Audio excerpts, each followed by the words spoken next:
Hello students, कैसे हैं आप सब। उम्मीद है कि आप सब ठीक होंगे, घर पर ही होंगे। स्टूडेंट्स, घर पर रहकर आप अपनी स्टडी को कंटिन्यू कीजिए। मुश्किलें हैं मगर मुश्किल कुछ भी नहीं है। तो इसी उम्मीद के साथ मैं आज स्टार्ट कर रहा हूँ फर्स्ट चैप्टर सेट्स। चलिए आइए समझते हैं कि सेट क्या है। सेट को समझने से पहले हमें कलेक्शन को समझना होगा। बुक्स रखी हैं तो कलेक्शन ऑफ बुक्स, क्लास में बेंचेज रखी हैं तो कलेक्शन ऑफ बेंचेज। ठीक वैसे ही एक सेट भी कलेक्शन है, मगर ध्यान रहे वेल डिफाइंड कलेक्शन है। अब बात आती है कि वेल डिफाइंड कलेक्शन क्या होगा, किस कलेक्शन को हम वेल डिफाइंड कहेंगे।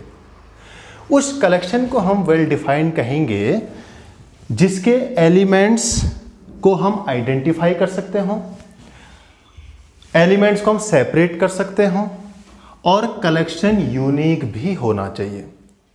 अब एक एग्जांपल से समझते हैं कि कैसे कोई कलेक्शन वेल डिफाइंड हो सकता है। मान लीजिए आपकी क्लास 11th मैथमेटिक्स के स्टूडेंट्स का कलेक्शन, क्या ये कलेक्शन वेल डिफाइंड होगा? सबसे पहली कंडीशन है कि आइडेंटिफाई। क्लास 11th मैथमेटिक्स के स्टूडेंट के कलेक्शन में हर स्टूडेंट की अपनी एक आइडेंटिटी होगी। वो राम है, वो मोहित है, वो मयंक है, वो दिया है, वो रिया है। तो हर ऑब्जेक्ट की, हर एलिमेंट की अपनी एक आइडेंटिटी है। बात आती है सेपरेट। मैं कह सकता हूँ, मान लीजिए आजकल रामायण चल रहा है तो एक नाम लेता हूँ मैं, कुंभकर्ण। मैं कह सकता हूँ कि कुंभकर्ण आपकी क्लास 11th मैथमेटिक्स का एक स्टूडेंट नहीं होगा। अब कुंभकर्ण इसलिए ले रहा हूँ क्योंकि अगर बाकी नाम लूँ तो शायद वो आपकी क्लास 11th मैथ्स का स्टूडेंट हो सकता है, मगर कुंभकर्ण तो नहीं होगा ना। तो कुंभकर्ण अगर आपकी क्लास 11th मैथमेटिक्स का एक स्टूडेंट नहीं है तो वो इस कलेक्शन में नहीं आएगा। मान लीजिए मयंक आपकी क्लास 11th मैथमेटिक्स का स्टूडेंट है तो मयंक इस कलेक्शन का एक एलिमेंट होगा। तो चीज़ों को हमने सेपरेट कर दिया। मीन्स कौन कलेक्शन में एग्जिस्ट करेगा, जो कलेक्शन की प्रॉपर्टी को सेटिस्फाई करेगा, और कौन नहीं करेगा, जो कलेक्शन की प्रॉपर्टी को सेटिस्फाई नहीं करेगा। तो चीज़ों को हमने सेपरेट कर दिया है। अब बात आती है यूनिक की। अगर मैं आपकी क्लास 11th मैथमेटिक्स के स्टूडेंट का कलेक्शन बनाऊं, दूसरा कोई बनाए या अगला कोई बनाए, तो उन सब स्टूडेंट को अपने कलेक्शन में रखेगा जो आपकी क्लास 11th मैथ्स के स्टूडेंट हैं। तो ऑब्जर्वर चेंज होने पर एलिमेंट चेंज नहीं हो रहे, means this collection will be unique. और जो कलेक्शन के एलिमेंट को अगर हम आइडेंटिफाई भी कर लिया और एलिमेंट को हमने सेपरेट भी कर लिया, कैसे? जो कलेक्शन की प्रॉपर्टी को सेटिस्फाई किया उसको कलेक्शन में रखा और जिसने नहीं किया उसको कलेक्शन में नहीं रखा। और आप देख सकते हैं कि ऑब्जर्वर चेंज होने पर कलेक्शन के एलिमेंट चेंज नहीं हो रहे, मीन्स कलेक्शन यूनिक भी है। और अगर ये तीनों कंडीशन सेटिस्फाई हो रही तो this means collection will be well defined.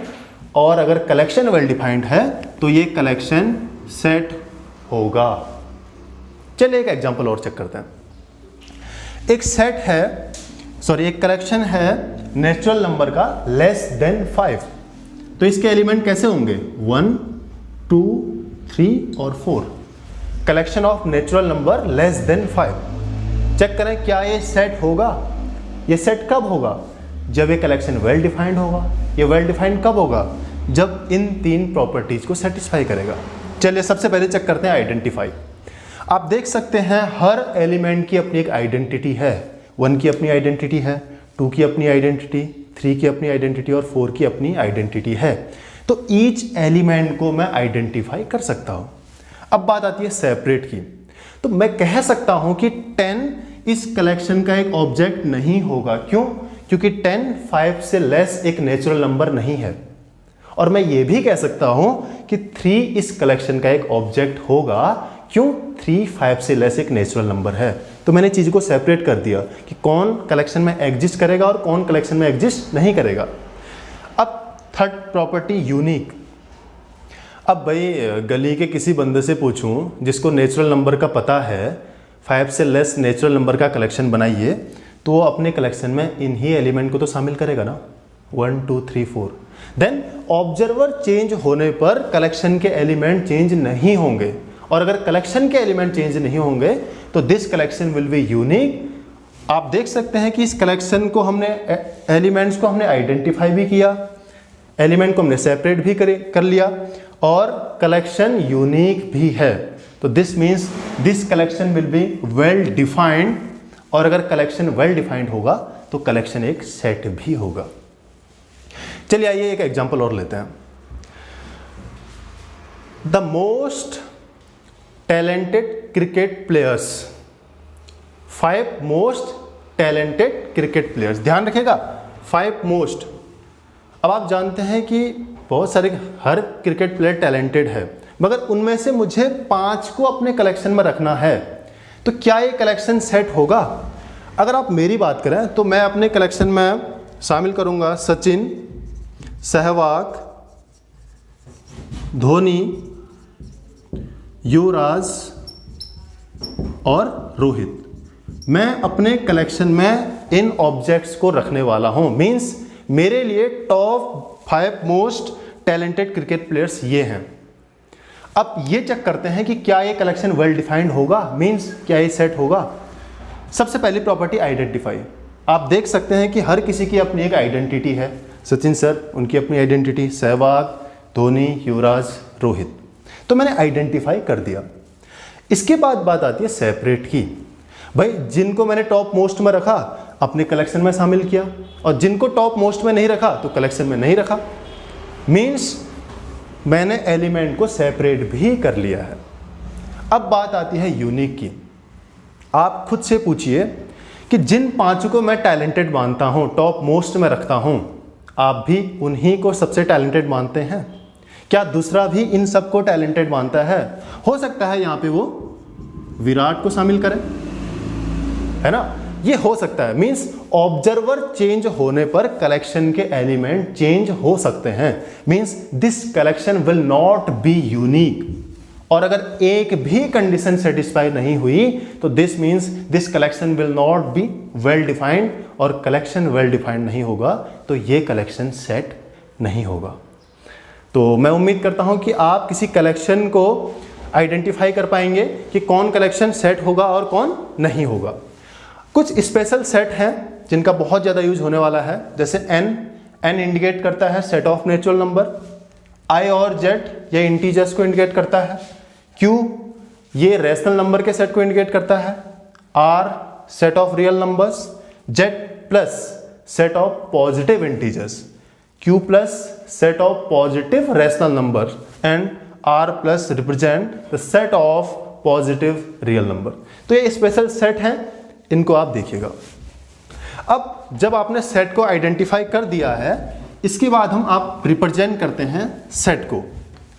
Set को 2 तरीके से रिप्रेजेंट किया जाता है। पहला रोस्टर फॉर्म, जिसको टेबुलर फॉर्म भी कहा जाता है। रोस्टर फॉर्म और tabular form. And second one is set builder form. Set builder form. तो सबसे पहले बात करते हैं रोस्टर फॉर्म की। रोस्टर फॉर्म में एलिमेंट्स को एक करली ब्रैकेट में लिखा जाता है। जैसे set of natural number less than 5, तो एलिमेंट क्या आए थे 1 2 3 4, set of natural number less than 5। तो पहली बात तो एलिमेंट्स को कॉमा से सेपरेट करना है और आपको करली ब्रैकेट यूज करना है। तो ये इस सेट का रोस्टर फॉर्म या टेबुलर फॉर्म है। ध्यान रखिएगा कि रोस्टर फॉर्म में हम एलिमेंट को जरूरी नहीं कि इसी ऑर्डर में लिखें, हम इसको इस तरह से भी लिख सकते हैं 2 4 3 1। तो ऑर्डर चेंज करने पर सेट चेंज, एलिमेंट्स का ऑर्डर चेंज करने पर सेट चेंज नहीं होता है। ये तो बात थी रोस्टर फॉर्म की। अब बात आती है set builder form. Set builder form में एलिमेंट्स की प्रॉपर्टी लिखी जाती है। अब प्रॉपर्टी कैसे लिखेंगे, यहां पर भी एक करली ब्रैकेट यूज करेंगे।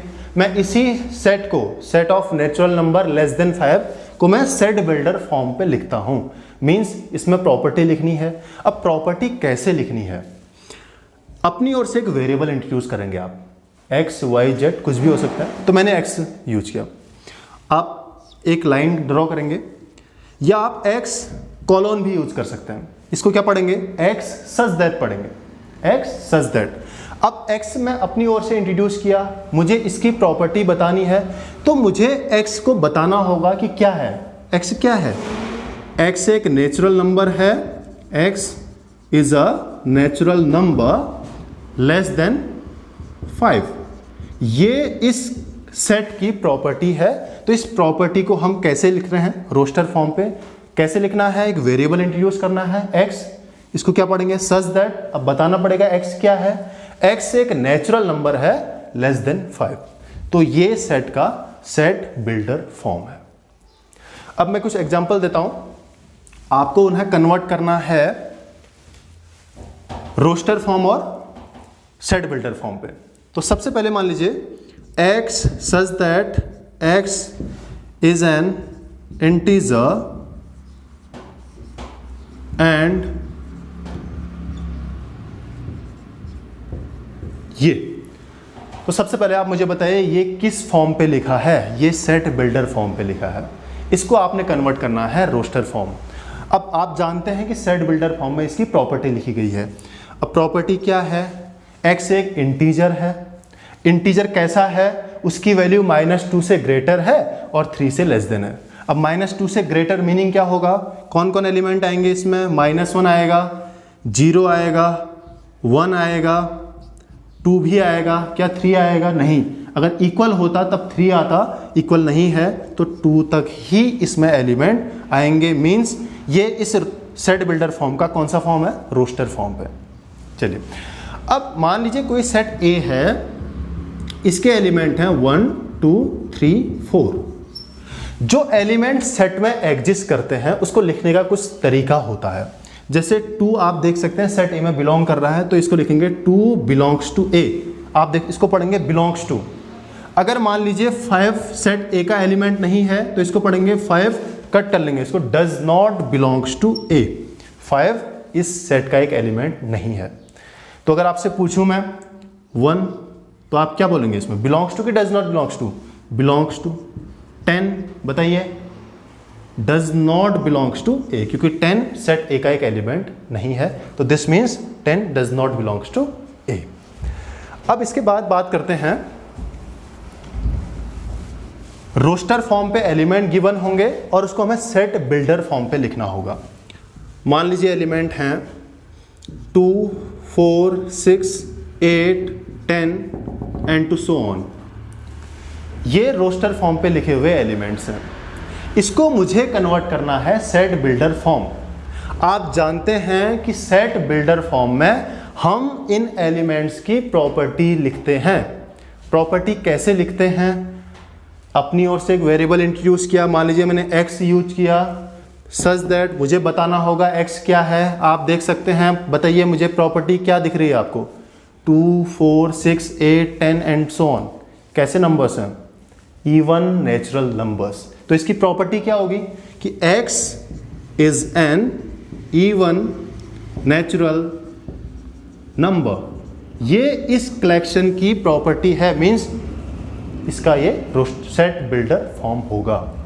नेक्स्ट एग्जांपल लेते हैं 3 6 9 12। रोस्टर फॉर्म पे हमने लिखा है, इसको लिखना है सेट बिल्डर फॉर्म पे, मीन्स इसकी प्रॉपर्टी लिखनी होगी।